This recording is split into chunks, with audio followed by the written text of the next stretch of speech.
Hey there, ladies and gentlemen. Welcome to the Muscle Intelligence Podcast. I'm your host, Tom Pakulski. Today's podcast is with a guy who's changed my life, who's changed my understanding of exercise, who still continues to this day to be a very good friend and a close mentor.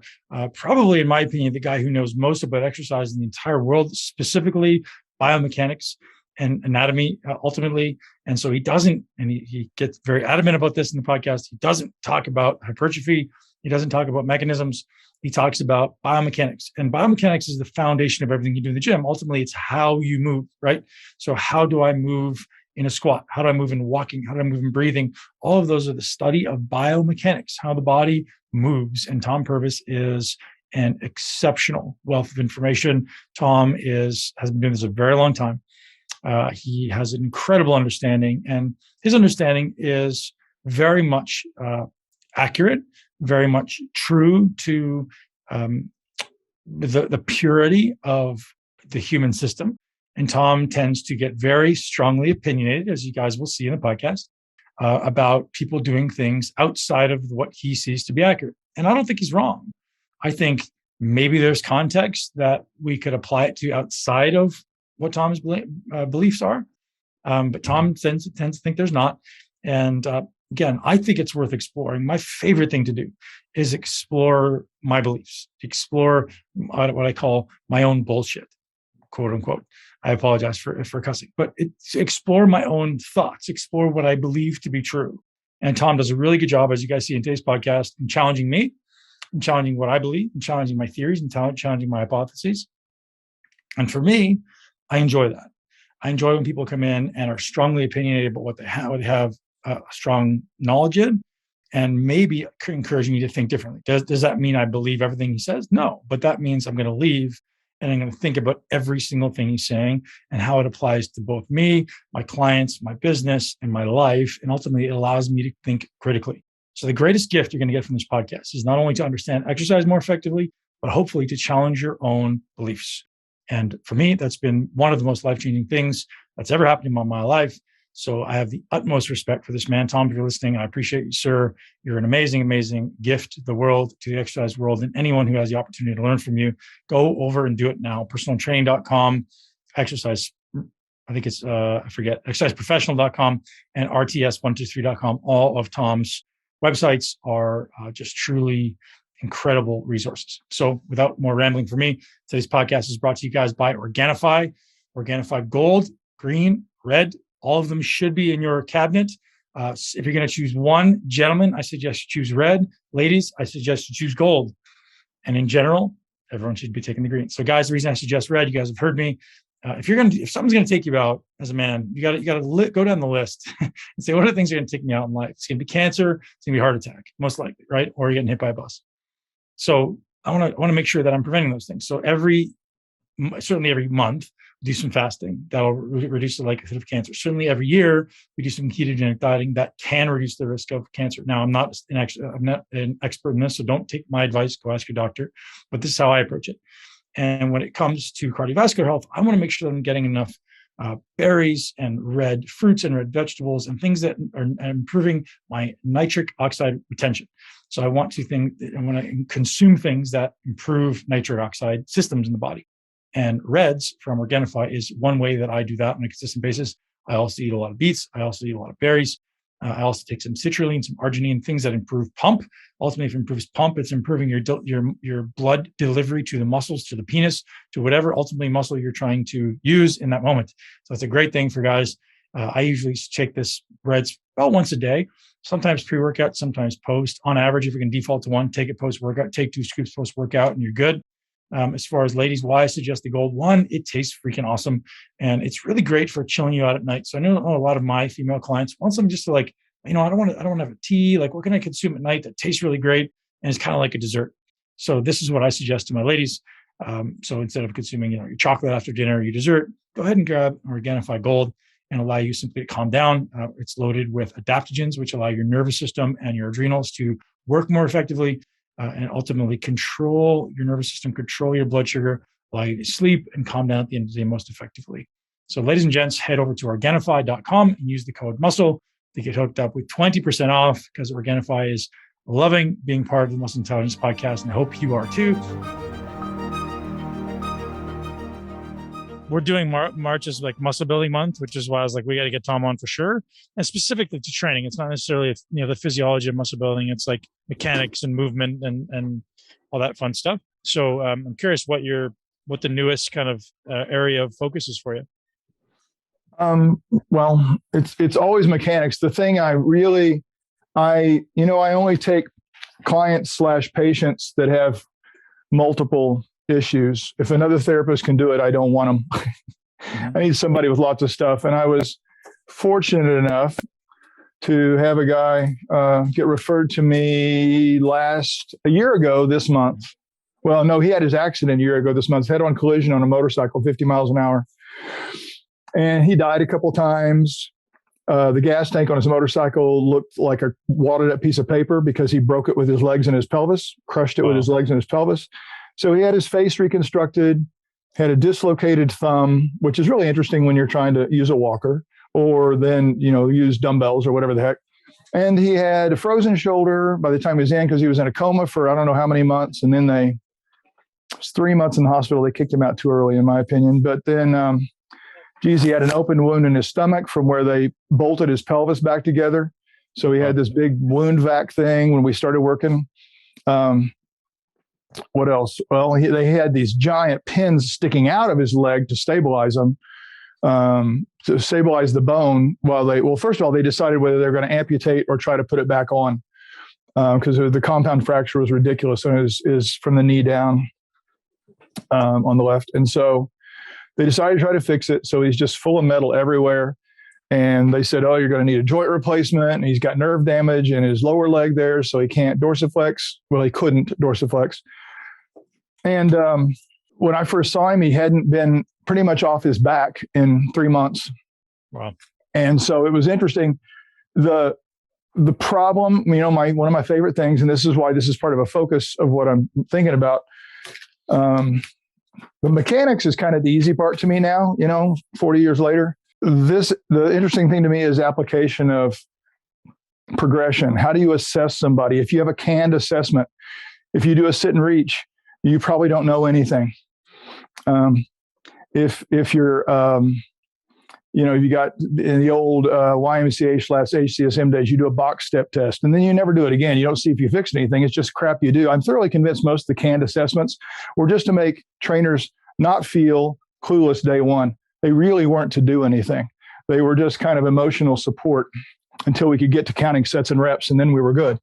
But it's been really fun taking somebody, and I lived by my rules, the continuum training rules, the idea of progression. You only do what you can, not what you can't, and you don't know what that is in the beginning. So he's laying in bed, and I pick up his good leg, and I'm holding it, supporting under his knee, and maybe he's bent 45 degrees, and I have him straighten his leg out and squeeze his quad. And his eyes got big, and he's like, oh my gosh, my hamstrings are so tight. And at 62, he was a 10, 15-year CrossFit guy. So he's used to pushing, really successful in business, financial advisor, used to pushing everything to 1,000%. And so it freaked him out that one contraction of his quad made him sore the next day, which, I'm going, we don't want you to be sore. He goes, no, it's good to be sore. So we had to have all that conversation because it just sets you back. At that stage, when you can't do something the next day, whatever it is you need to do, you just set yourself back. And that's a theme for this bodybuilding thing to some degree too. That's an interesting thing is how much is enough versus how much can be tolerated, the two opposite ends of that progression and effort spectrum. But it's been really interesting because we went from that. I first saw him in June, 3 months after his accident. And now I've got him walking with it's called a half walker. He just on one side, but it's got four big spread apart legs. Got his frozen shoulder going within about 2 weeks, which is rare, but we didn't push it. We didn't stretch it. We worked we made contractions. We nurtured contractions. And so there's a whole bunch of stuff I learned and confirmed about the progression of somebody. And it is so easy if we get out of our mindset of everything always balls to the wall. Now, there's time for balls to the walls, right? There's big time reasons for that at some point, depending on who you are and why. And sometimes that's just emotional too, which is fine. But yeah, this idea of progression. And so the lessons here, most people listening and most people I talk to relative to fitness and performance, they go, well, that doesn't have anything to do with me. And I see it as everything to do with everybody, because understanding progression and not just blindly choosing something someone else does, not blindly choosing something because you think you're a badass, not all that stuff has repercussions. And the question simply becomes a matter of personal choice. Do you care about repercussions? Most of us at some point in our careers don't care about them. And that's fine too. Most people never would have achieved. Most people that are successful almost push too hard, to the point of, like, I remember Welch, the guy Welch that was CEO of GE when GE was kicking ass, and he was on his fourth marriage. And he said, I sacrificed the other three to work, And so it's like he recognizes that. He didn't appear to be in therapy for it or anything with his $1 billion. But, those are good analogies, because you've heard the old thing, I think, where it's like you ask, and I don't know if they did this, they asked some Olympic hopefuls if you could win a gold medal and take something that would help you do that, but you would die the next day, would you do it? And they're all yes. I don't know if that's true. I don't know if they really did that, but that attitude certainly is pervasive. And it is to some degree really important, but a little wisdom on top of that is super valuable. You know what I mean? You do know what I mean. I know you do. Yeah, man, I definitely know what you mean. And that's where my brain goes, Tom, is like, where does this apply contextually to people who aren't that broken, who are ultimately trying to achieve the highest level of performance? So what can you take that you're learning from working with this client and apply to, someone who ultimately aspires to perform at the highest level, rather than, obviously we want to avoid injury. We know that, but let's say there aren't any restrictions, or there aren't a lot of restrictions. How do we take these things you're learning about progression and apply it? Here's some things.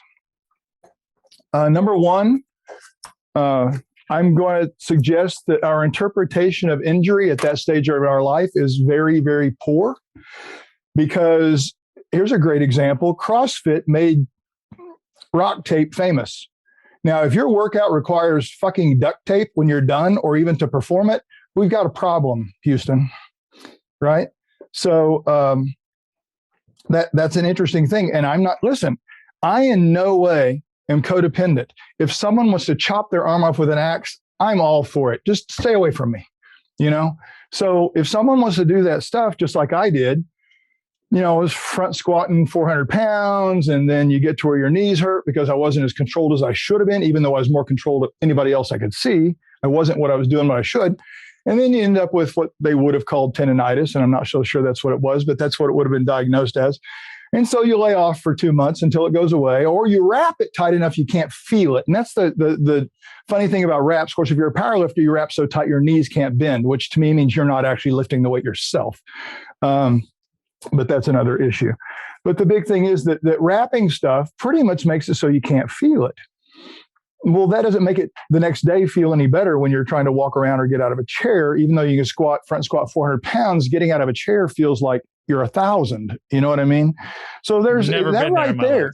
That right there is the first sign that we don't know how to interpret injuries. We think that is the nature of the beast, and that's just what you do. I remember when steroids weren't so illegal. They weren't Schedule 4 or whatever they are now, like cocaine or something. And you could get them anywhere, any doctor. He's like, here, whatever, in the early 80s. But people were more interested in getting DMSO for their joints, or equally interested as they were trying to get steroids, because it was illegal. Nubain, right? Or Nubain. That was, every bodybuilder in the 90s was addicted to Nubain because it eliminated all pain. That was what killed guys, man. Most guys in the 90s who were dying. Tom Prince just passed like a couple weeks back. Rest in peace. And that was Nubain, man. It's all Nubain. So that's where, to me, partially mechanics. How do we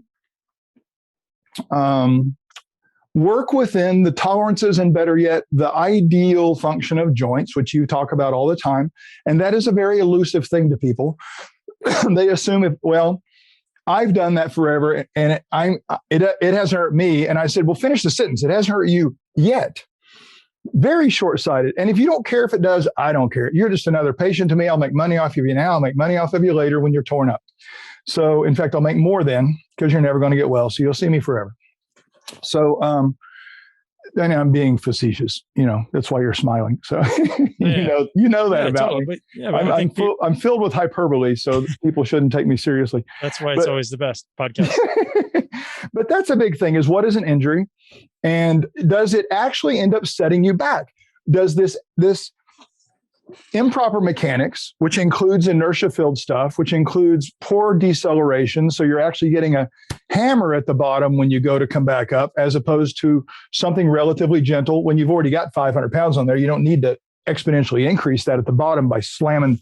Anyway, and then the other part is, that's probably the biggest part, but then the other part, certainly the physics-based acceleration, deceleration, and the forces that come along with that. But just doing too many sets and reps, and that's an interesting thing. Usually, back in the old days, when they said, well, you need these 7 different back exercises to hit it from all angles, it was mostly because we had really crap exercises and resistance profiles. So it really did take a lot of different profiles to challenge through different lengths and positions. And that's not necessary if we had decent equipment, which is not made on the open market. But so there's some things like that can change, because if you can, I should say, when you can do half the volume of stuff with actually more weight at the end where you're stronger, and an appropriately less weight, matching your maximum strength, but it's weaker at the other end of the range. If you can do that, then you have a more optimal, holistic start to finish throughout every single rep. You have a potentially better stimulus, because you're not just challenging the tough end. Like in a row with a cable, the tough end is back here, where you're finishing it and your arms are by your body, and there's virtually no resistance out front due to mechanics. So that exercise is very half rep oriented, no matter how big your reps are. And that's one of the fallacies of full range of motion. Yes, full range of motion, but shouldn't you be challenged through all of it? And with crummy profiles, you're not. So that's a piece of the puzzle too. So if I have to do on my joints twice as much volume, sets, reps, and weight, to get the stimulation, when if I had more efficient profiles, performance, and everything else, and I only did half as much, well, that's half the mileage on your tires, half the mileage in your car, and getting all the same good out of it. And I think that the challenge that I'm becoming more and more aware of is the reason people don't do that is, one, I just think it's honestly more mentally taxing. Even sometimes it is physically taxing to have to be that mentally present in everything you do. I think it's probably one of the reasons you've become mentally successful as well as physically successful, is like people that actually train that way become so much more mindful, so much more present, so much more able to be focused on anything, not just in that exercise. You have to pay attention. Yes, yeah. Sorry to interrupt you, but that's the hard part. Paying attention, attentive, and intentive. So every fraction of the rep. Why are we counting reps if they quote unquote don't count? We're counting. I mean, there's sometimes, and it's not exactly true, because everything we do stimulates something positive or negative. But I'll finally get somebody to do a decent rep, and I'll go 10 reps into it, I'll go 1. Now, that's not true. They're tired, some and all that stuff, but it's the first one where they actually paid attention to every fraction of it. And as you well know, a fun piece of this is when people start taking relatively good form, improved technique, improved inertia control, et cetera, starts and stops, and then start pushing themselves, because there's no reason to go to a maximal effort. It's going to turn to crap if you're not skilled and masterful at each rep. But your brain says, when things start getting tough, your brain innately says, kind of a protection mechanism maybe, oh, come on, Tom, just throw that shit. It won't be so hard.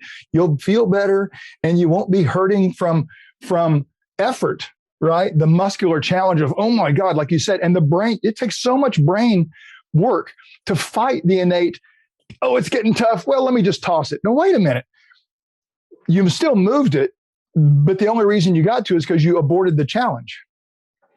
So that's an interesting thing. And most people, as much as they think they're really badass and can push themselves hard in the gym, if you make them do one controlled set my way with a profile that I would build, like you've played around in my gym, yeah, they can't mentally handle it. And the pain from muscular challenge is so severe because I will not let them abort the part of the range that gets difficult.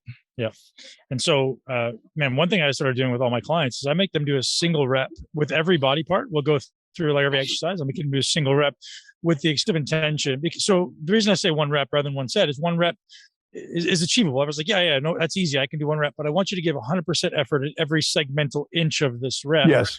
So you're like, how much can you make this thing work as hard as you possibly can? And then maybe I'm coming in and applying some manual resistance, or maybe it's just their kind of internal resistance, right? Like the tug of war of the biceps and the triceps. And when people do that, they're just in excruciating amounts of discomfort. Like, oh my God, that was the hardest thing I've ever done. I've done one rep with like my body weight in a squat, or one rep with my bicep, the resistance only of my tricep.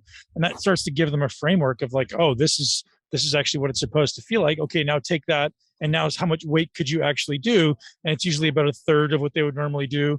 And then they're like, oh my God, I've never been so sore in my life. And the muscles actually feel great and the joints aren't hurting. And there's a real important thing there, because this idea, we have to use as much weight as we can because that's what's going to stimulate things. Now, if we put that in perspective, we should consider, when we're firing on all cylinders and everything is working well, we should consider using as much weight as we can that's appropriately performed.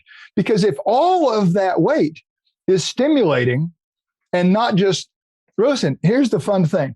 You can't lift any more than you can lift. So if you are doing it relatively slow and controlled and you can only lift 50 pounds on a whatever, lateral raise, curl, whatever, but you can throw it and lift 70, you didn't do the last 20 yourself. I don't care how big the weight is, you still can only do 50 if that's all you can do. And I don't see why we can't, but I cheat and I turn a curl into a calf exercise and a low back exercise and all this stuff. It's like, but your biceps didn't get any more out of it because they couldn't. So it's just logic. But here's another thing that what you said really helps, in my opinion.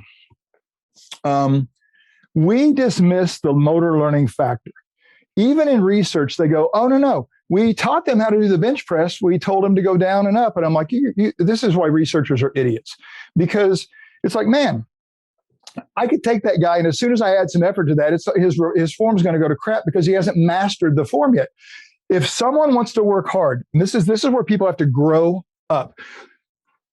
If someone wants to work hard, they have to be masterful at what they're doing first. There is nobody that ever got to the Olympics. There's no real sprinting coach who would ever say, all right, guys, I don't care if you stay in the lane.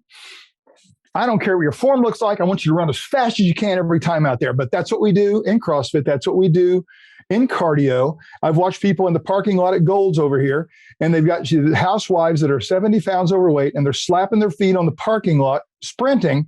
And the dumb bitch that's teaching them or that's talking to them goes, well, if you can't finish this, we're doing 5 more. What is the brilliance of you can't do this one and you're going to do 5 more? So how's that going to work out? And more importantly, the form there is likely to create, I hate predictions, it is likely to create orthopedic issues that are going to make it so these people can't work out anymore. If it's not sustainable what you're doing, you will not get the results you want in the end. And that goes along back to the minor injuries, to the more severe long-term injuries. If you can't sustain what you're doing, you'll never get that trophy. You'll never get in shape, whatever. It can't be that version of a sprint. I'm not talking about running sprint, but it can't be, I got to get ready for a reunion in 2 months, or I got to get ready for this contest too. It's a long-term thing and you have to sustain it. Ross Kopp came on the podcast and talked about when you exceed a muscle's ability to contract, ultimately it's not able to work anymore. It shuts down and either diverts to other muscles or it becomes dependent on the passive structures, ligaments, tendons, joints, bones.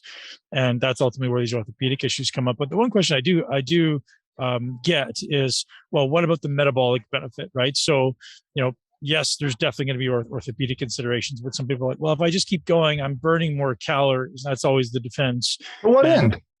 Right. And that's my logic is, okay, well, try it in a controlled way and tell me that's not more calorically demanding, right? Do the one rep where you're actually putting maximum effort into it with no resistance or very minimal resistance, actually put maximum conscious muscular contraction into a rep and tell me that's not more energetically demanding. And people just, once they experience it, they're obviously their mind is blown and they're like, okay, I'm sold. How do I do more? It's a really weird thing. When you're when our sensations from a workout are what they are, and we're conditioned to them when we're starting. And then we actually kind of figure out, or someone helps us, or we help someone figure out how to just tax the muscles and preserve the joints as much as possible. It's a very different sensation. We didn't even know how much of what we were feeling was joints trying to tolerate it. And then when you actually start working muscle, number one, most people can't do it. Some of the biggest badasses can't do it because they can't tolerate the discomfort. They don't have the mental focus, like you said. But if for those people that can, a workout that is entirely muscle taxing, I don't care if you get through with legs and you can't stand up. But if your knees didn't take the brunt of that due to poor form, poor technique with force alignment, it's a very different sensation. It's purely fatigue. It's not this thing that you have to have your immune system recover from the tendinous stuff and all that, right? Yeah. So talk to me about, Tom, when you're progressing this gentleman who had this accident, or any of your clients, and you're working within what they're capable of. And so this is where you and I sometimes, you tend to get mad at me, but I think at my level of training, or the people that I work with, the aspiration is to get better at what you do, right? And I know that I'll define that. So better may be increasing the range of motion. Better may be getting stronger in the range that you do have and increasing the range that you do have. And so I still want to poke at you a little bit and go, okay, well, how do I increase the range? Because I know you often say, well, you can't, or why do you need to? But well, I mean, what if the aspiration is like, I want to be able to do these things because I want to. So my range of what? The short. Well, I'll give you an example. So let's say, for example, dorsiflexion. I want to be able to run. I want to be able to run up hills. If my dorsiflexion is shit, I want to. You know, there's a bony limit to dorsiflexion, right? Yeah, I know there is. But let's say I have a disparity left to right. So let's say my left one's amazing. Is it due to bone spurs? Because here's one of the things, you take a martial artist who's been trying to get pure abduction in their hip, like maybe their sensei can do, with an entirely different one of the 50 different hip structures that's out there. And this guy actually ends up, when you smash bone against bone, it makes more bone. This guy actually loses range of motion. Right. But if it's not smashing, if it's done in a controlled way, and my aspiration is to make it at least whatever as great as I'm able to make it right now within the realm of what I'm capable of. And some of the people that we're working with aren't orthopedically challenged. It's just like, hey, this is neurological, or this is muscular, or maybe there's some fibrotic tissue or something there. So what is the path to improving or maximizing my range of motion? Is there a way to do it? Or is it just like, it's a lost cause? What do you think you're getting out of more range of motion? Well, I think less likelihood of injury. So if I can there's no evidence. People get hurt all the time in mid ranges. Most muscle tears are at mid ranges. Really? Yep. I didn't know that. I would have definitely argued. Look, here's the joint. Mid-range. The joint you can get without control. The joint you can get the most range out of over time is your shoulder, and you know why? Because it's not structurally sound. It is meant to do a lot of range, and so when people think more is better, and they try to do their flies down to where their elbows are touching the ground, and each humerus is parallel to the other behind the bench, they've obliterated their shoulder. Shoulders aren't meant to do that. So if you've got a healthy person, the last thing I want to do is increase range, because by definition of health, they've got what their joints are supposed to do. Yeah. And so everyone has limited range of motion somewhere. Yes? No. And number one, compared to what? Well, compared to a book's range? Compared to the other side. Okay, but there's nobody that's symmetrical in terms of what's going on in their body. There's nobody that's neurologically symmetrical. Otherwise, people could all be ambidextrous. There's nobody. You have a right dominant eye. You have a dominant eye and a non-dominant eye. Your joints have never experienced the same forces through your number of decades you've been alive, and they change throughout that period of time, and they don't change symmetrically. So someone can go, "I've got." I understand your point. I think the point being, though, should there be. If I want to run, if I want to walk, I'm ultimately aspiring to do the same thing with my left and right side. So there should be some aspiration. But you never max range when you walk. Well, maybe it's running, whatever the exercise is, hypothetically, there should be some, I'm questioning, I'm asking you. I don't believe that. There should be some aspiration to you. Man, I think that's where injuries happen. I think in experience injuries. The problem is bilateral disparities. Then this is one of my problems with this discussion. I need a person in front of me to have this conversation, because we're making generalizations, hoping to get an absolute answer when every joint is different, every person is different. I'm hoping to get a thought process, not an absolute The thought answer. process is we have got to get rid of childish expectations. You can have goals without having expectations. I want to work on this. What is a childish expectation? Childish expectation is that we're going to guess at what we're going to get. We're going to predict what we're going to get. Instead of we're going to explore what we're going to get. There we go. Now we're talking. You want a thought process. This is the important part for people to hear. Yeah. So we are on the same page. The problem is when we're talking about this, I'm thinking about, listen, I've over 51,000 hours I've spent working with people. Anybody listening out there would have to work 8 hours a day, 7 days a week for over 24 years to have the same amount of experience I've had. And about 7 of that was me following protocols. The rest of that 40 years has been, wow, protocols fail left and right. Of course. So what is it? What do we need to do? We need to do what it takes. What is that? We have to explore it. So that's the first thing. And the thing I've found with most people, if you train, explore range via contraction, and you explore it and not get in a hurry, the body will give you what it will have available. And if you have to force it, it's not going to be available. And you might be able to get it, but there will be at a cost. Whether you care or not is not my problem. But the body will give you the things you ask for if you ask for it correctly, if it's available. Okay. That's exactly what I was hoping to get to. And let's consider the shoulder joint, let's consider the hip joint, whatever joint you want to look at. What value is there in creating stability, let's say the shoulder joint, from 360 degrees or however many degrees of range of motion we have, or however many degrees of muscular insertions we have. So let's say, I'll give you a more concrete example. I'm trying to generate more force output with my pec. I've explored the entire excursion available to me right now at the pec.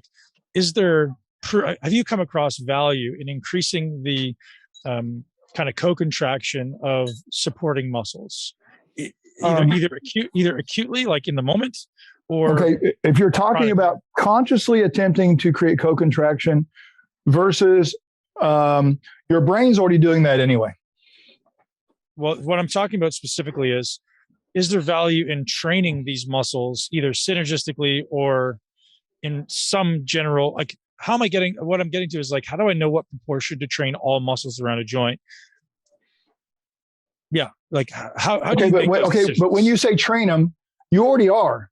You're doing pulling stuff. You're talking about the same time trying to contract everything. No, in general, how do you get with a guy like that? Because I think it's a good kind of microcosm. Like a guy like that, how do you decide which side of the joint is getting more overall load, or is it balanced? Or first of all, it's never balanced because there's no muscles. The number of sets and reps balanced, right? And I never decide sets and reps because it's not up to me. It's up to how well they're doing while they're doing their sets and reps. It's never up to me, and it changes every day.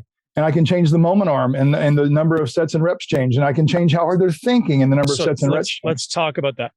So how do you? Go back for 1 second. Let's go back to there's no such thing as balance, muscular balance, because from front to back, you have entirely different mechanical ability, entirely different amounts of tissue, entirely different, whether there's pinnate muscles in one side and not in the other, which is always true, right? Your biceps, your elbow flexors are all fusiform.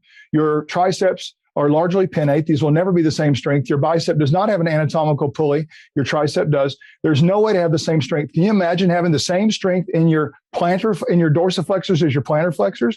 So you could literally lift your body weight with your toes about 1,000 times. It would be ridiculous, but it's not the same mechanical ability. So we can't measure balance by strength. Well, balance doesn't have to be equal, right? It's right. It's some relative. But that's the problem with balance by definition is equal. Right. Okay. By definition. Yep. So what we're saying is we want as optimum as it can be for what it is and what it does. And it can't be compared to the other side. So the shoulder joint, as an example, very little structural stability, primarily dependent on muscles. At some level, it has to be balanced, does it not? No. You're thinking, otherwise you're telling me out of alignment. So what I'm afraid people are going to hear is, that every direction I can move my shoulder against resistance, I should be able to lift the same weight. No. So, But no, that's no, no. what balance means, Ben. Okay. So explain it to me then. Balance by definition is equal torques. Okay. It's not the same weight on each side, but it's the same torque, meaning weight times moment arm on each side. Fat kid in closer, skinny kid. Balance by definition is that. Okay. When we're talking about the body, we use terms so poorly that someone else listening who thinks of balance the way it really is will totally misinterpret. Okay. Right? So what we're saying is it would be really great if everything all the way around was doing its job optimally. However much that is, your rear delts are never going to be lats. Right. So that's all I'm saying is we can't compare these things against each other. We need to compare them for, have I done the job I can do without beating the living crap out of it? Have I addressed everything I can address? And how does it feel? And as soon as you start using a measurement tool, if I'm doing manual muscle testing and I'm trying to push the same amount on everything, well, then I really haven't tested its ability, have I? I've tested it for that amount of force. Everything is test specific, So if I test you with in math with addition and subtraction, and I go, oh, he's good. Well, shit, we didn't do calculus. I don't know if you're good or not. So, the same thing with the muscle. It's not as easy as everybody wants it to be. And as soon as someone boils it down to a soundbite, they're wrong. Yeah. I think the challenge is the nuance that exists in movement is only typically visible to someone who has 20 years plus of experience of skilled watching observation. the nuance. Yeah. Skilled observation and not codependent on whether it gets better or not. You do the best you can. And there's a great quote, if I can remember it: we're responsible for the effort, not the outcome. There's too many, when we say, oh, well, is it neurological in influence? Is it structural? Is it whatever? Yes, yes, and yes. Yeah. That's another, I wrote down something that just has been really, I try to avoid social media because it's all retarded. But, well, and what I mean by that is there are some people out there trying to educate, and there's some people pretending to be educators, and those are not the same thing. And one of the things that struck me was someone can throw out a bunch of words and people think they're an expert, right? The problem is they're usually throwing out absolutes, meaning this is good, this is bad, I would do this, I would do that. And I'd be like, I don't care what you do. If someone's throwing out absolutes / sound bites, something's good, something's bad, they are not experts. Absolutely, there's no way around it because their level of experiences are so incredibly low, they have not seen exceptions to what they're saying. And I've been doing this so long, everything I was damn sure of that made me a genius when I was 25 lecturing, I found along the way when I started paying attention, I was wrong. Somebody doing that thing, it did not work out. And it might just not have worked out now, and it might be able to progress up to it. It might have been, but the bottom line is a true expert can take really complicated things and explain them clearly. Now, the sentence may be complex, but it's not word salad. If you can't understand what someone's saying and they can't step back and explain it clearly, they're not truly experts, they're posers. There's a difference between being an expert and being a master of something. Someone that's masterful is very, very different. They have a level of wisdom. They can typically make incredibly complex things actually seem or appear relatively simple. Right? That's what's so deceiving about a true master is you could watch them paint or watch them do anything and you're going, well, that looks simple. And you try it yourself and it's like, holy crap, that's really hard. But they've gone over the arc of struggle, the learning curve, all this stuff and come out on the other end with, it's just this almost can do it blind type of skill thing. And another thing about them, again, they don't do absolutes. They have incredibly broad experiences. And this frustrates people, but they put qualifications on everything. So when someone says, and I'm sorry, but if it's balance or if it's strength or whatever, I need to know what someone's thinking because I can't answer it unless we're on the same page. And most people will never do well in my classes. Most people will hate talking to me or listening to this probably because I need specifics because that person, the reason I'm successful with so many incredibly difficult clients is because of detail and doing what they can do, not what I want to do. So that's just a huge thing. And that's the thing we see on social media the most is there's one way, there's one influence. Oh, that's all mechanical. Oh, that's a tendon problem. There's no way to separate. I mean, what put force on the tendon, right? I mean, ultimately is muscle. That's the only way to get force on a tendon. So, yep. Anybody that is looking for the answer is already not an expert because there's always multiple answers. That's one of the problems with research itself. They don't know all the variables of exercise. They can't possibly control what they don't know. And research is highly dependent upon controls. The more variables that are controlled, the less applicable to real life research is, because you're never going to live in that lab where they control the variables. So when someone starts quoting research like they're brilliant and going, well, this research study found this, it's like, yeah, but you didn't read the exceptions or what it took to actually make that research work. And you'll never find that in a gym. Yeah, one of the things that you've given me, Tom, which is, I think, one of the greatest gifts any human's ever offered me, is the ability to question my own bullshit, the ability to question everything I think I know. And that transfers into everything in my life. And I truly will be grateful for you till the day that I die, for all of these things, man, for all these, and I take what you teach me in exercise and I apply it to everything I do in life. And I encourage all the listeners to do the same, or really anyone to do the same. Is, we all have these belief patterns that we get stuck in and we think we have shit figured out. And when you start to kind of look outside of that, is really when you can start to acknowledge, as you say, you don't know shit and you're just trying to figure it out along the way. And it allows you to think critically. So thank you. And I just want to kind of bring that up because, man, I credit you more than anyone in my entire life for teaching me how to think critically. Well, thank you. But a couple of things pop into my mind. Number one, people that are insecure and want to appear to be an expert, either to themselves or to others, are not comfortable questioning, because questioning actually appears to show weakness or lack of expertise. What you just said is incredibly important, because all power comes from questioning. All mental power comes from questioning, because science is nothing but questioning. I've heard people say, well, you can't question science. And I'm going, man, you got that 180 degrees backwards. It's all questioning, but they want to use it as a false empowerment thing for them. So that's number one. The problem with questioning for a novice is they might hear what we're talking about. And when they question, they don't know where to get the answers. So it is there's no answer that just comes. It is, as you're saying, it's an exploration process, which is why it's not about, well, I got 20 years experience. Most people with 20 years experience have about 2 months of experience they repeated a heck of a lot of times, as opposed to someone who's questioning every day and going, number one question of your whole life will always be, what am I missing? No matter how great you are, no matter how great your listener is, they should be going, what am I missing? My power of working with patients and clients came from, what am I missing? But Tom, they're getting better. But what am I missing? Are you telling me this is good enough? You're satisfied with this? If there's something left on the table, I'm not satisfied, but I don't know what that is if I'm all happy about myself. So it doesn't make me insecure. It doesn't make me think I'm a loser. It just makes me go, I want to be better. And then maybe they can be better. And if nothing else, I learn from it by questioning myself. And so that's just a huge, huge, huge. And then going back to this thought process idea is such a big deal. And I got to tell you, I've told this to lots of people. I have this guy that just annoyingly, every time I see him, goes, I owe everything to you and blah, blah, blah, blah, blah. And I'm like, okay, there's two problems with that. Number one, I don't see you every year but one time. So there's not a lot I can do for you on a regular basis. Number two, you were sitting in a class of about 100 people when you earned this shit. And if 99 of them didn't get it and you did, I was the common factor in those that didn't get it too. So what's the thing here? It's the listener. It's the person who takes it to heart and understands. So really, as much as I appreciate someone out there acknowledging what I've worked so hard, because I've worked so hard to be a teacher. I don't want to just give out information like a boring college professor. I want people to understand what a stupid moment arm is.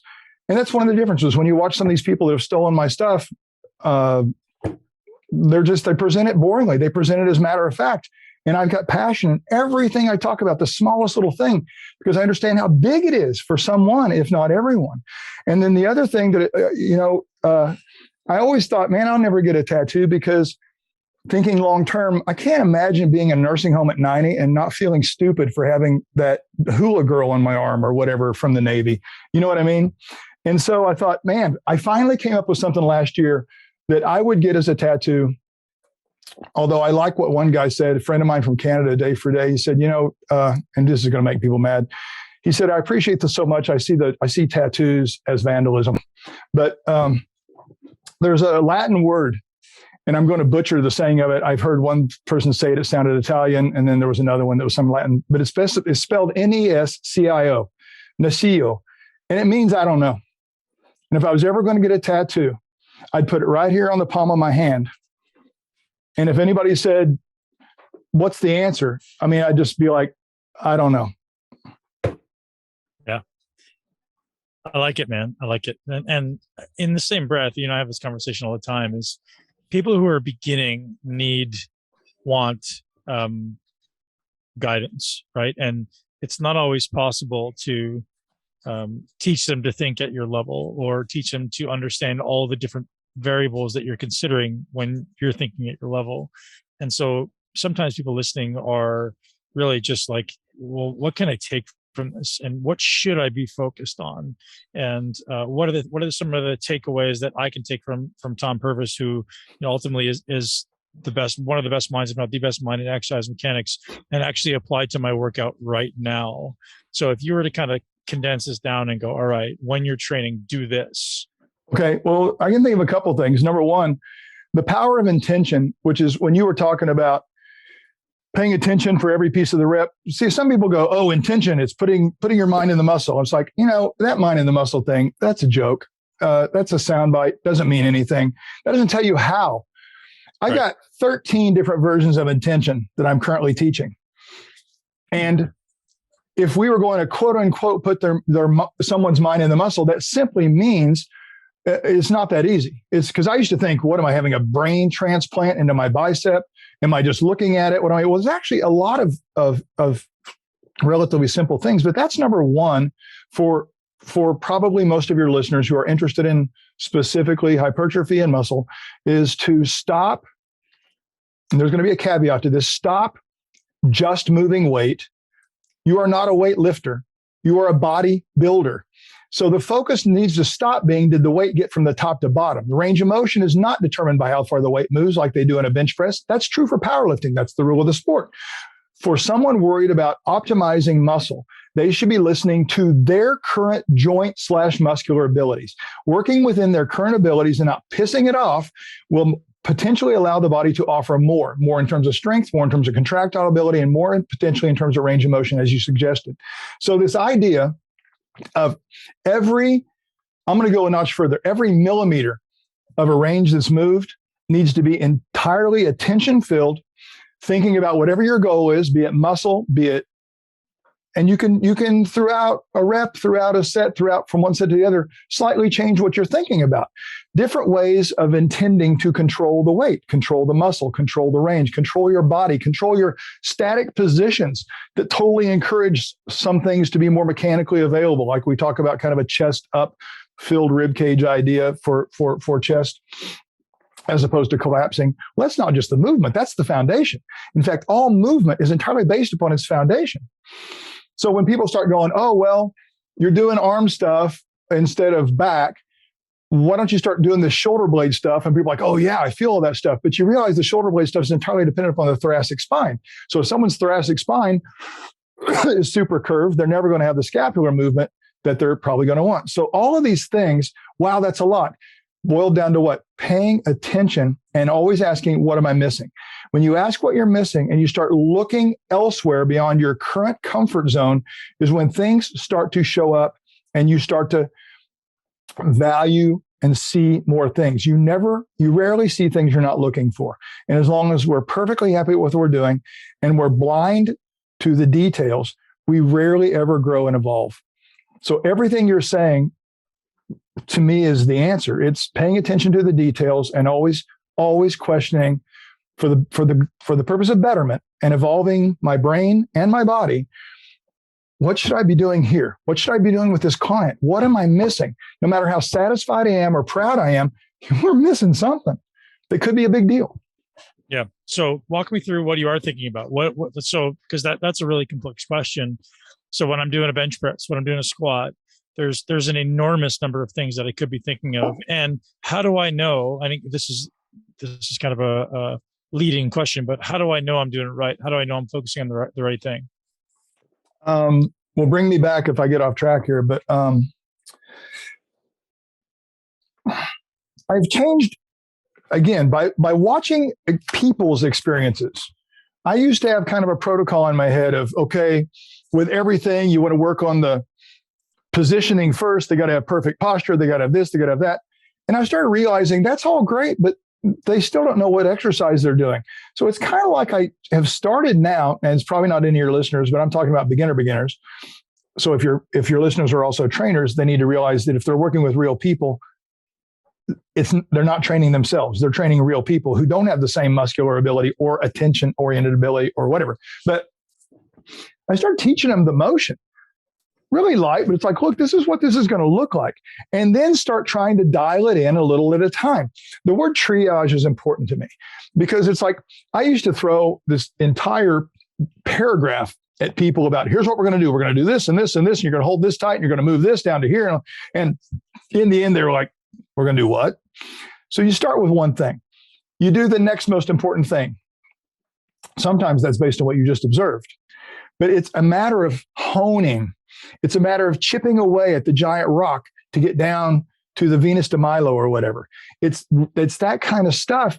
And progression of motor learning, and then progression of load tolerance, progression of not just controlling the body, but controlling the load, which are somewhat different things. The intention of controlling the body very often helps to control the load when people are just looking at the load.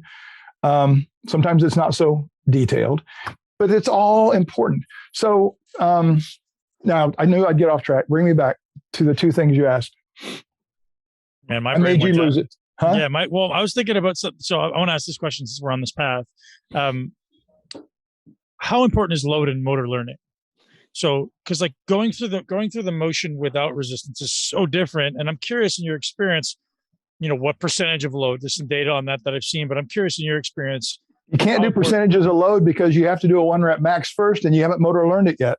Yeah. Well, so maybe That's it's a complete hypocrisy. Effort. So it's like 65 to 70% of perceived effort. The numbers don't matter. The bottom line is what can you do appropriately? And every time you add load or speed, there's a new motor learning process. Now it's probably abbreviated because the better you are. And another interesting thing I seem to see in some people, there's a lot of qualifiers there. When they get pretty good at one thing, they're better at motor learning something that's even unrelated because they start to break it down. They start to have a little bit of a process inside of them, even if it's comparing a bench press to a squat.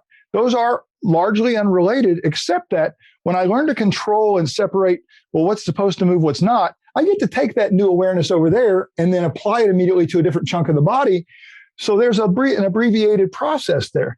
But to me, everything, I completely aborted numbers when I actually started getting good because it is entirely based upon what someone will go, how many reps am I going to do? I said, I don't know. We'll find out. Reps are a historical record. They're not a prediction of the future. So I can change how hard you're thinking. To your point, I can change how hard you're thinking. And you got 15 reps last time. You're going to get 7 this time. So my question was, what should they be thinking about, and how do they know they're doing it right? During a rep set, whatever. In the beginning, I don't. And by the way, everybody out there is a beginner on some level. That's an important piece of martial arts that got lost when it all came to this country. But they need to be paying attention to progressively evolving their form. Because form has to come like the sprinter. Form has to come before effort. Form has to come before load. There is no power lifter at Louis Simmons West Side Barbell who has shit form while bench pressing 700 pounds. It would not end well. So if you want to get to where you think you want to go, you got to do your homework and you got to lay a foundation. Everything's based upon a foundation. Yet at the same time, as they feel like, man, I'm pretty controlled here. Now take it out for a ride. And you know what I mean by that phrase. Listen, you're never going to know how good your form is, which by the way can almost always improve, until you take it out for a ride. Try a little bit more weight. Try to go to that one more rep. Try to do a forced rep, but don't lose it, because that's when people lose it. I mean, you're going to need a spotter or something, unless you're on a machine, you can just slam it down or control it down, either way. But when you start getting to where you're struggling, that's when people blow it. That's when you know you have good form, when you don't waver. I don't care if it's coming back down on me. I hopefully plan for that ahead of time, but that's good form when you do not allow your brain to abort. So there's something to look for, but that's a little bit down the road. And most people that are out there throwing around weights are maybe going to think, well, I've been doing this for 10 or 20 years. So I just need to start doing what Ben and Tom are talking about and I'll be fine. Yeah, but you have to back up. There's a kid named John, we were kids back in the beginning. But a guy named John Bleebernick who would, when he lectured, it was just the most brilliant thing. And I asked him one time, do you remember this? He didn't remember saying it. So I'm glad I wrote it down. But he said, if you're going to progress in one area or one thing, you probably have to regress in something else.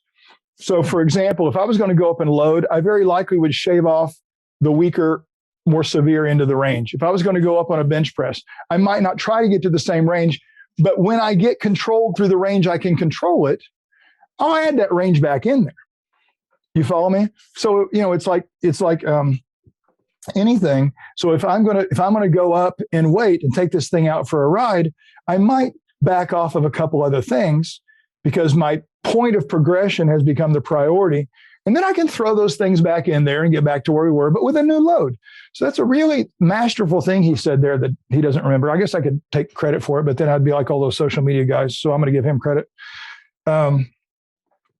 Yeah. So, and I got to tell you, I feel like as much as they're necessary, words are cheap because there is nothing I can say. Everything I'm saying, I have a video in my head of an experience or 100 experiences.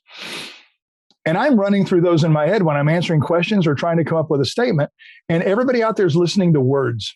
They're not seeing a video in their head, and they're certainly not seeing mine.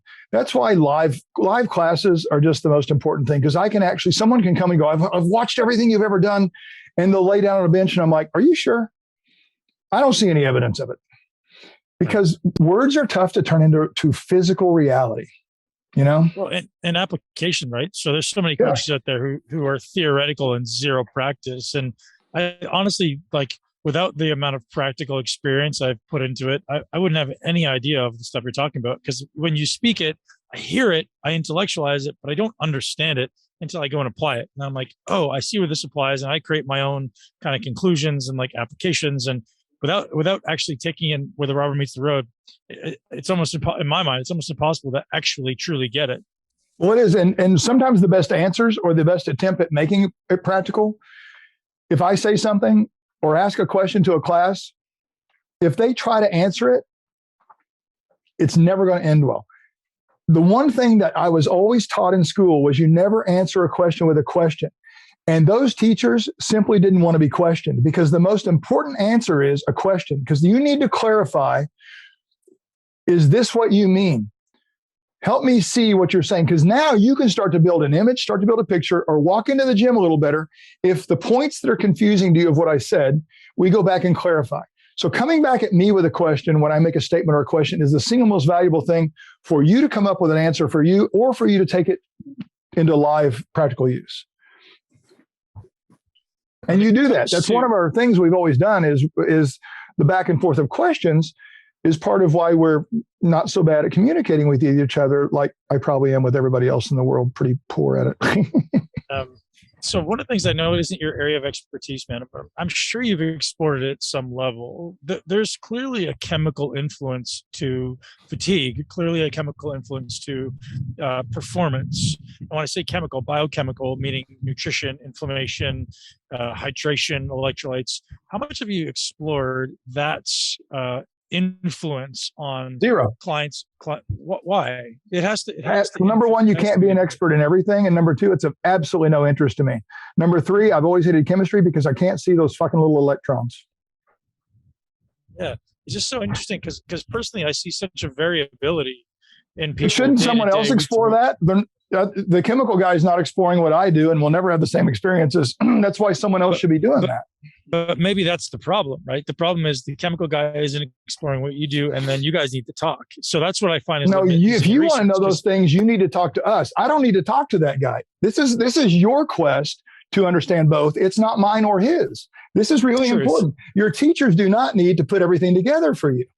Yeah, you're right. But I think in the world, to understand the nuance of it, like the greatest opportunity for progression would be for someone at your level to talk to someone who's a biochemical, because as you said, there's so much limitation in research that I see with no consideration of biomechanics, and in biomechanical research, there's no consideration of other factors. And it's super curious to me. Well, there you go. There's a job that I care nothing about that you can do for me. Yeah, totally. But here's a really important thing. You brought up fatigue. When it comes, certainly, how much sleep did you get? There's all kinds of things that in general affect fatigue. When it comes to the last rep, I'm betting it's more neurological than it is energy system. You can watch energy system kick in with these triathletes who fall down six yards from the finish line and urinate and defecate on themselves. That's pretty much your body shutting down. Your nervous system starts bringing up stuff like discomfort. It's really funny when these guys go, oh, it's lactic acid. What on earth ever made somebody think lactic acid burns inside of you? The idea that you feel it burning and that they said it's lactic acid is the most childish association ever. Your nervous system is what makes sensations occur. It's what shuts stuff down and turns stuff on. So yes, does it need the chemical platform and support to do that? Absolutely. But the thing that's fluctuating all the time in terms of what your muscles do, and assuming they have all the stuff you're talking about, is your nervous system. That's why MAT is such a big deal. It's really, really interesting. But you can sit and watch. You can get someone to mentally override their nervous system. You can't override lack of chemicals, and you can't override lack of energy. So when you've got a marathon runner who years ago busted through that early discomfort that they had the first time they started running, and I bet it's not that they don't necessarily feel those things now, it's just that they ignore them. And you know yourself that you can get to the end of a set that you might have given up on when you were 15. And now you're like, screw it, I'm going to keep, well, you might not now. 10 years ago, you might have said, screw it, I'm going to keep going. You override that. And sometimes that discomfort even goes away because you've said to it, shut up. It's a really interesting thing, the influence of the nervous system on fatigue. But realize it's also a purposeful influence. I asked Jacques the same question, actually. And we spoke about why the nervous system actually stops. And it seems like the best theory of why the nervous system stops in his judgment is the lack of energy, actually. So he said, it seems like the most recent hypothesis is the nervous system simply loses its ability to say what's the reason. Lack of energy, interpretation of something I haven't done before. That's a really limited interpretation as lack of energy. Anything that the body perceives as going to be a problem or something it's not familiar with, it's going to throw up a signal. Anything. Yep. And that's what's so dumb about the poor progression that trainers put their novice clients through who have no physical experience with something. So things start hurting pretty early to them. That needs to be listened to because you can progress past it if you don't beat the crap out of it, right? Listen to it, stop. The good workout today is not whether you got tired. The good workout the first day is, did you listen to the body's attempt at progressing itself? Yeah. So one thing you said earlier, specific to the client laying in a bed, was not to induce soreness. And you made an allusion to that. Even people at a higher level should minimize soreness. So talk to me about that. Is that something you believe to be a universal principle, or where does that break down?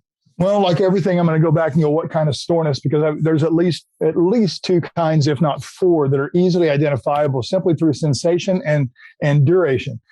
And they are unrelated to each other, absolutely unrelated. It is no different than a 3rd-degree sunburn versus being a little pink that's gone the next day. That is that continuum. So when you get to delayed onset, when you get to something that's super severe, and usually at the musculotendinous junction, that is pretty much shown to be micro tears in the tissue.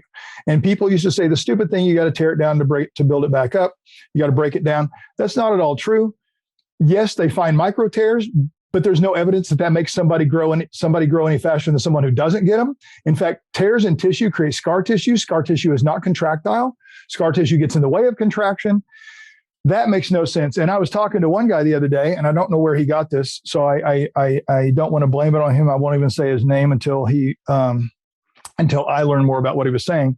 But he alluded to the idea that when that delayed onset muscle soreness finally goes away, which might be 10 days or 14, it's not gone. The tears are not gone. They're just not as severe. It's like the cut in your skin now has a scab over it, but that doesn't mean you can go start stabbing it again. So, we really don't, that's a mess. Now you can have very different thing where, when you're talking about kind of the version of attention where you're kind of squeezing the muscle, trying to fill it up and all that kind of stuff.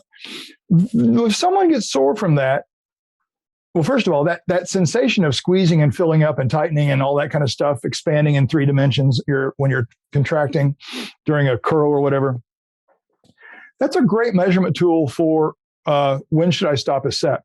because you can go till you feel numb. You can't feel that anymore. The severity, the intensity of the contraction, the squeezing. That's when I noticed if you stop right there or shortly after that, you don't get sore.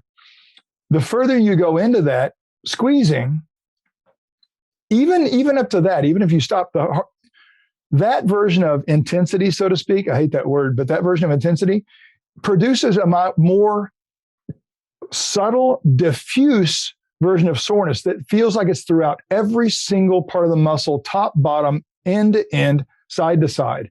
And that's really interesting. And it's usually gone in 24 hours.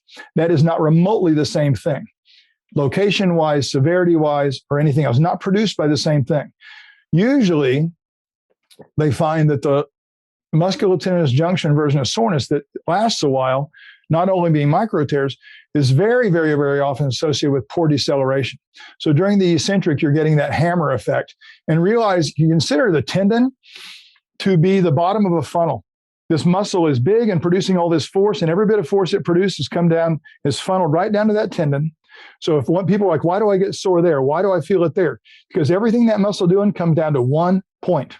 So it is mechanically most likely to get beat up. And are there other potential reasons for that sensation? Yes. Golgi tendon organ? I don't know. You can start going through all that stuff. I would not dismiss anything as being an influence, but force-wise, you took 1,000 pounds of force and put it on something the size of my little finger. So that's an interesting thing. And the more sledgehammer-like effect there is from doing poor stops at the end of the deceleration, it's how they break concrete, man, with a sledgehammer. They don't just set it down there. So there's some interesting things about soreness. When someone says, is soreness good or bad, which is a very common question, I'm like, okay, if that's all you know about soreness, if your extent of having felt sore is one thing, then we got nothing to talk about, because there's many different sensations, and you can reproduce them with very different ways of working out. And that's important, because some of them might be very, very good. Some of them might be very reinforcing of some nervous system stuff. So I can't answer that question unless we get detailed. And again, give me a person for a month and we'll play around with different ones and we'll see what happens. Yeah. Accumulated volume is another thing that comes up for me, right? It's like, doing one set versus doing 10, and then knowing when to stop, knowing like when the threshold has been achieved, or whatever goal that you're trying to achieve has been kind of hit. It's a really, really challenging area of exploration. And I'm curious what your thought process is there. I got a really subjective version of it. And it goes back to that sensation of contraction idea. I've never met anybody who could do 10 sets of bicep of the same exercise and feel the same intensity of contraction on the 10th set as the first set. So when we start to lose that, the nervous system's saying something to us. And I don't know what. I'm going to plead ignorance, but I do see what potentially is a correlation. I don't want to say causation, but a potential correlation. And volume definitely has a point of diminishing returns. Diminishing returns simply means we're not getting as much out of it. We might even go so far as you're digging a hole deep enough that you can't recover in a right amount of time to come back and re-stimulate. So you can't put as much dirt in before you need to start. You see what I'm talking about? So that volume thing is one of the things. I am more comfortable with people doing quality form, going to maximum balls to the wall, kill yourself, fall down effort. I'm more comfortable with a reasonable amount of that than a whole bunch of volume. That is one of the main things with overuse injuries, tendinous injuries, that kind of stuff. Interesting. Yeah. So it's obviously two ends of the spectrum, right? So during my career, being someone who I would classify as relatively endomorphic, being more on the endomorphic end of the spectrum, volume is where I succeeded. Like if I accumulated more volume, my body loved to grow and respond and loved it, and I recovered fast. And I definitely work with some athletes who were way better on your end of the spectrum, the ectomorphic, mesomorphic type guys who like one set way further down seems to be kind of that sweet spot. If they do more, it tends to break down. So I think there's got to be a lot of nuance in there. That's so interesting, because most of back in the end of the 80s, when I got the opportunity to work out with some of the guys, like we've talked about Mike Christian before, and some of those guys, dude, none of them worked out that hard. I mean, your Haney's and but even Haney, biggest quote I got from him was stimulate, don't annihilate, right? and your Gaspari's worked out hard, but man, awful lot of those guys, they'd go in and as soon as they started feeling a pump and they just quit. I never saw Mike Christian sweat, I don't think. And his arms were, as big as anybody's back then. But so is that good or bad? To your point, I don't know how we'd measure that in general across the board as an absolute. What works for you? And another thing that's interesting, what works at different points in your career and based on nutrition and based on sleep and based on steroids? Because I'm sorry, when I would do the thing back in the 80s, it was the last time I ever took, and it was like DECA, a cc a DECA a week, which would be considered now like zero. Well, it was considered zero then. But when you're already producing testosterone at 20, 22, 23, how much do you need? So, when I was off, we'd do the 8 to 12 weeks on, 8 to 12 weeks off, the way the doctor said. And, by the time you're off for about that period of time, you're feeling it. And I'd still be trying to do the same volume, weight, and everything on workouts. And I'm just dragging ass all day long. You get to the gym, you suffer through it. And then about a week into starting up on the next cycle, shit, all that stuff's easy. So the influences here are numerous, Is that okay? I talk about steroids. It was 40 years ago. Who cares? And of course, it's a topic that I think should always be on the table because, I think there's value in those things for some people, especially, men as we age. There's value in hormone replacement. There's value in high level. I mean, it's being used anyways at a high level. It is. I never saw any reason to deny it. And the thing is, it's I don't care what someone else does. It's their body, man. It has nothing to do with me, So yeah.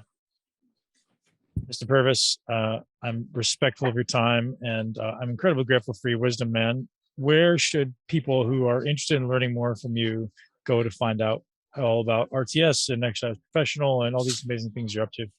So RTS123.com is... And that's the in-person? That's the live classes. It's entirely practical.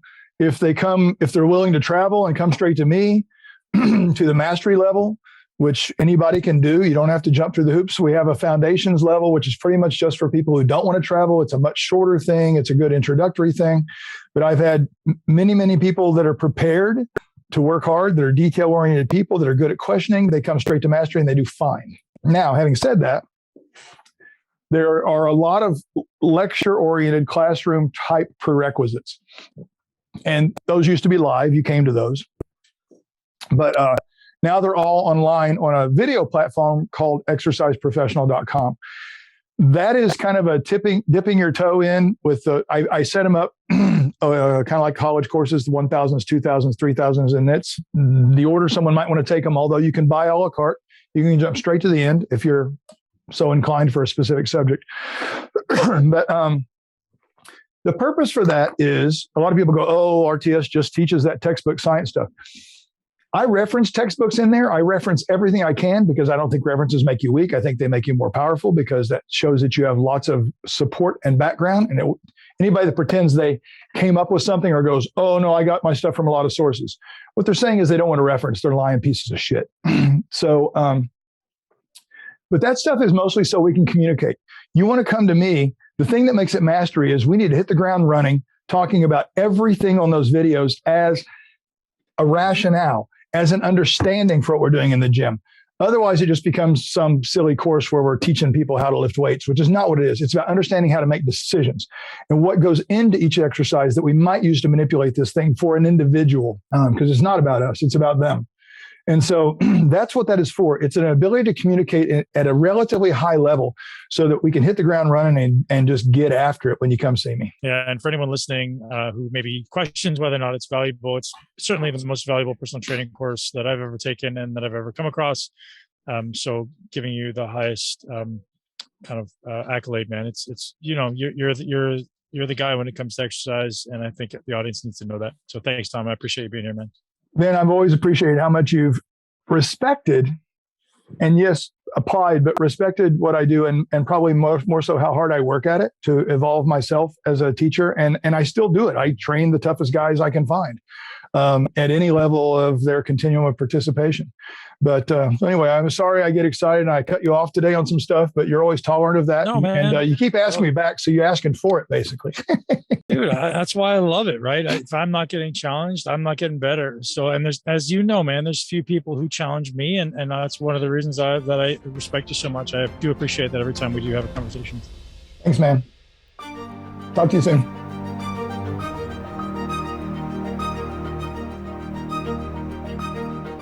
If you're not already subscribed, what are you waiting for? Head over to wherever you listen to a podcast, and that may be Spotify, where I listen to podcasts, or Apple Podcasts, or even Amazon and all the other amazing platforms where podcasts listen to. By the way, our podcast is continuing to grow. And every month we have a significant bump in listeners, in downloads, in reviews, and subscriptions. So thank you. Thank you for being here. Thank you for listening to me. Thank you for listening to my community and all the people ultimately who we invite on here, who ultimately we're doing this to continue to provide you with the greatest information on the planet. Have a great day and live your greatest life in a body that you absolutely love. BPAC out. Thank you so much for tuning into Muscle Intelligence. If you enjoyed today's episode, please be sure to share it with at least one person you know. Make sure you're subscribed so you never miss an episode.